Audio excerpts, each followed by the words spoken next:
बच्चों, हम लोग इस वीडियो में जब आवेशित कण चुंबकीय क्षेत्र में तिरछा प्रवेश करता है तब उसकी गति कैसी होती है, इसका अध्ययन करेंगे।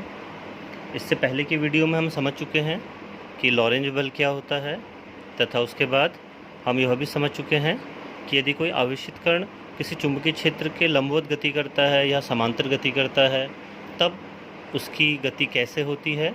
और हमें पता है कि जब वो चुंबकीय क्षेत्र के लंबवत गति करता है तो एक वृत्ताकार पथ को बनाता है, वृत्ताकार पथ पे गति करता है। और यदि वो चुंबकीय क्षेत्र के समांतर गति करता है तो उस पर कोई बल नहीं लगता, चुंबकीय क्षेत्र उस पर कोई बल नहीं लगाता। ये दो चीज़ें हम पिछले वीडियो के माध्यम से समझ चुके हैं। तो बच्चों, इस वीडियो में हम यह समझेंगे कि यदि आवेशित कण चुंबकीय क्षेत्र में तिरछा प्रवेश करे, किसी कोण पे प्रवेश करे, तो उसकी गति कैसे होगी। तो बच्चों, जैसे हम यहाँ पे देख रहे हैं कि ये चुंबकीय क्षेत्र है तथा यह आवेशित कण है जो इसके साथ थीटा कोण पे v वेग से गतिशील है। यदि इस v वेग के मैं दो घटक करूं तो एक घटक इस चुंबकीय क्षेत्र के अनुदिश आएगा, उसका मान v cos थीटा होगा, तथा एक घटक इसके लंबवत आएगा और उसका मान v sin थीटा होगा। सदिशों के घटक करना हम पहले सीख चुके हैं। ये हमारे पास v वेक्टर था, इसका ये हॉरिजॉन्टल कंपोनेंट है v cos थीटा और ये वर्टिकल कंपोनेंट है v sin थीटा। अब इस केस को देखिए मैं कैसे समझ रहा हूँ। अगर मैं इस डायग्राम को यहाँ पर रीड्रॉ करूँ तो इसको मैं ऐसे सोच सकता हूँ कि ये मेरा चुंबकीय क्षेत्र B था और इसका जो एक घटक है v cos थीटा वो ऐसा है। और अगर मैं इस वाले भाग को देखूं तो मैं इसको ऐसे समझ सकता हूं कि यह चुंबकीय क्षेत्र B था और इसका जो वर्टिकल कंपोनेंट है, ऊर्ध्वाधर घटक है, वो v sin थीटा ऐसा है।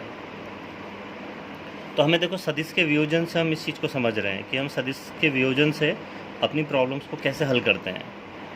अगर आप इस v cos थीटा वाले घटक को देखें तो ये b के समांतर है, ये b के समांतर है। तो इसका मतलब क्या है बोलिए। हमने यह चीज़ पढ़ चुके हैं कि यदि कोई वेग का घटक चुंबकीय क्षेत्र के समांतर होता है तो उस पर कोई बल नहीं लगता है। इसका मतलब क्या है, इसका मतलब ये है कि अगर मैं इसको x दिशा मान लूँ और इसको y दिशा मानूँ तो इस दिशा में जो बल है वो शून्य है। बल शून्य होता है मतलब त्वरण भी शून्य है, और त्वरण शून्य है मतलब ये कैसी गति है, एक समान गति। अर्थात ये जो v cos थीटा वाला घटक है इस आवेश q को चुंबकीय क्षेत्र की दिशा में एक समान गति कराएगा। बात क्लियर है। अब अगर मैं इस वाले घटक की बात करूं, v sin थीटा वाले घटक की बात, तो यह तो चुंबकीय क्षेत्र के लंबवत है और हमें पता है कि यदि चुंबकीय क्षेत्र के लंबवत वेग का कोई घटक होता है तो उसको कैसे गति कराता है, बताइए कैसे गति कराता है। एक वृत्ताकार पथ पे गति कराता है।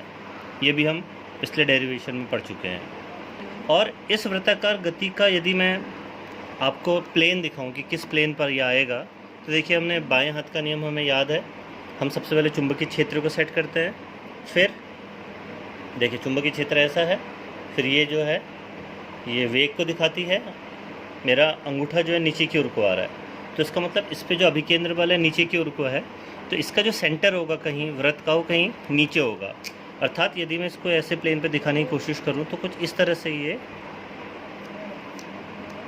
देखिए 3 डायमेंशन फिगर है। मैं ऐसे बना तो सकता नहीं हूँ, तो आप ऐसे सोच सकते हैं कि यदि ये मेरा हाथ ऐसा है तो ये ऐसे गति कर रहा होगा। देखिए ऐसे, समझ रहे हैं आप। ये इस प्लेन पे,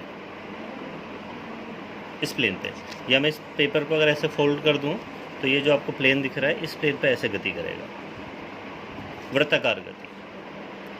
तो इसका मतलब यह है कि यह जो v sin थीटा वाला घटक है वह इस आवेश को वृत्ताकार गति देगा और यह जो v cos थीटा वाला घटक है इसको एक समान गति देगा। तो यदि मैं इस वाले भाग को देखूं तो बताइए कि जो radius of the circular path होता है आर, उसका मान कितना था बताइए? आर का मान जो था M V upon B Q होता था, तो M V sine theta upon Q B. V sine theta क्यों? क्योंकि अभी वेग का मान वी साइन थीटा है, तो आर का जो मान है कितना हो जाएगा बताइए? M V sine theta upon Q B. तो इतनी त्रिज्या का यह एक वृत्ताकार पथ बनाएगा वी साइन थीटा वाला घटक, और ये जो वी कॉस थीटा वाला घटक है इसको आगे की ओर को एक समान गति कराएगा। यदि मैं इन दोनों को मिला दूं, क्योंकि हो तो एक साथ रहा है, तो इसका जो परिणामी जो पथ आएगा वो कुछ इस तरह से एक हेलिक्स आएगा, एक कुंडलिनी आएगी। यह देखिए दोनों चीज़ एक साथ हो रही हैं। एक घटक वी कॉस थीटा वाला आगे को ले जा रहा है और वी साइन थीटा वाला जो घटक है इसको ऐसे घुमा रहा है, जैसे स्प्रिंग होती है। तो यह जो पथ है कैसा पथ है? एक कुंडलिनी, या इसको आप हेलिक्स बोलते हैं, एक हेलिकल पथ, एक कुंडलिनी पथ पर यह गति करेगा। तो यदि आपसे पूछा जाए कि यदि कोई आवेशित कण चुंबकीय क्षेत्र में जब तिरछा प्रवेश करता है किसी वेग से, तो उसका पथ कैसा होगा, तो आप आंसर देंगे कि उसका पथ जो होगा एक कुंडलिनी होगा, एक हेलिकल पाथ को फॉलो करेगा। और कैसे होगा? इस वी साइन थीटा वाले ने उसे वृत्ताकार पथ घुमाया और वी कॉस थीटा वाला घटक उसको आगे की ओर को ले गया एक समान गति से। इसमें एक चीज़ बड़ी इंपॉर्टेंट है, यदि मैं आपसे बोलूं कि इसका टाइम पीरियड कितना होगा t, तो आपको एक चीज़ पहले हमने बताया था कि जो t होता है वो तो वेग पर निर्भर करता नहीं है, तो t का मान अभी भी 2 pi m upon Q B होगा। अर्थात इसको एक पूरा चक्कर लगाने में जो समय लगेगा वो अभी भी कितना होगा? 2 pi m upon Q B. लेकिन एक चीज़ और आप समझिए कि ये क्या कर रहा है, ये गोल भी घूम रहा है और आगे भी जा रहा है। आप इसकी तुलना ऐसे पेंच से कर सकते हैं। जब आप किसी पेंच को ऐसे घुमाते हैं तो क्या होता है, देखिए आप जब उसको घुमाते हैं तो पेंच कहाँ की ओर को जाता है? ऐसे आगे की ओर को जाता है, ऐसे घुमाते हैं तो पीछे की ओर को जाता है।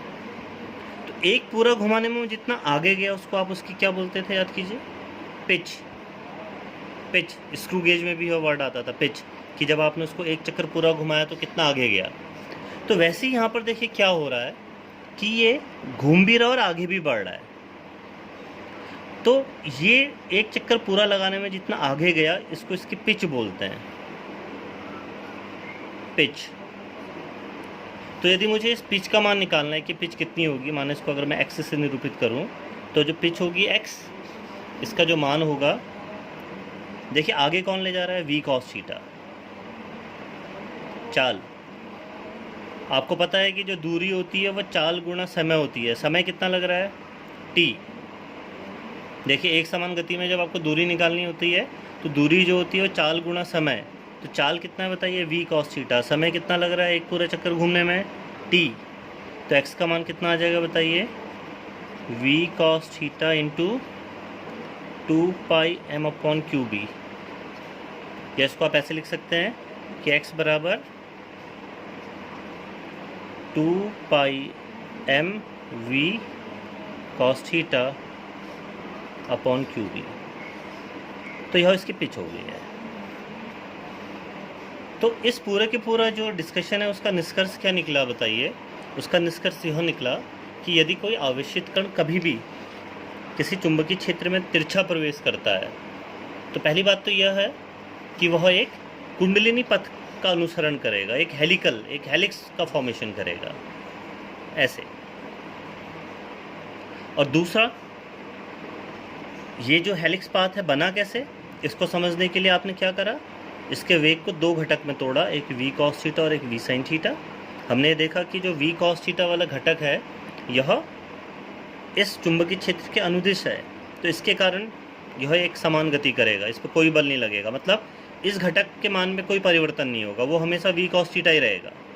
और यह वी साइन थीटा वाला जो घटक है इसको एक वृत्ताकार गति देगा इस प्लेन पर ऐसे। तो ये जो एक्चुअल में जो इसकी जो गति होगी इस तरह से होगी, देखिए आगे भी घूमते हुए ऐसा आगे हो जाएगा, देखिए ऐसे ऐसे घूमते हुए ऐसे। तो यह जो है पथ हेलिक्स कहलाएगा। इसका जो टी है अभी भी 2 pi m upon Q B रहेगा। क्यों? क्योंकि जो टाइम पीरियड है वह वेग पर निर्भर नहीं करता। ये हम पिछले डेरिवेशन में भी समझ चुके हैं। तो इस प्रकार जब कोई आवेशित कण चुंबकीय क्षेत्र में तिरछा प्रवेश करता है तो वह एक कुंडलिनी पथ का अनुसरण करेगा, जिसका r mv sin theta upon Q B होगा, जिसका time period 2 pi m upon Q B होगा, तथा पिच सबके समझ में आ गई। पिच का मतलब क्या है? क्योंकि देखिए कण क्या कर रहा है, घूम भी रहा है और आगे भी बढ़ रहा है। ऐसा नहीं हो रहा है कि घूम रहा है फिर आगे बढ़ रहा है। देखिए दो चीज़ें अलग अलग हैं। ऐसे घूम के फिर आगे बढ़ा, फिर घूमा, फिर आगे बढ़ा, ऐसा नहीं है। वह घूम भी रहा है, आगे भी बढ़ रहा है ऐसे। तो एक पूरा चक्कर लगाने में जितना वह आगे बढ़ा उसको क्या बोलेंगे, उसकी हम पिच बोलेंगे, और उसका मान कितना होगा, m 2 pi mv cos theta upon Q B. तो इस प्रकार से यह जो 3 डेरिवेशन है जो हमने समझे वो इस चीज़ पे हैं कि जब कोई आवेशित कण चुंबकीय क्षेत्र में गतिमान होता है तो वह उसकी गति कैसे होती है। आप इन तीनों डेरिवेशंस को अच्छी तरह से रिवाइज कीजिएगा और समझिएगा। Thank you.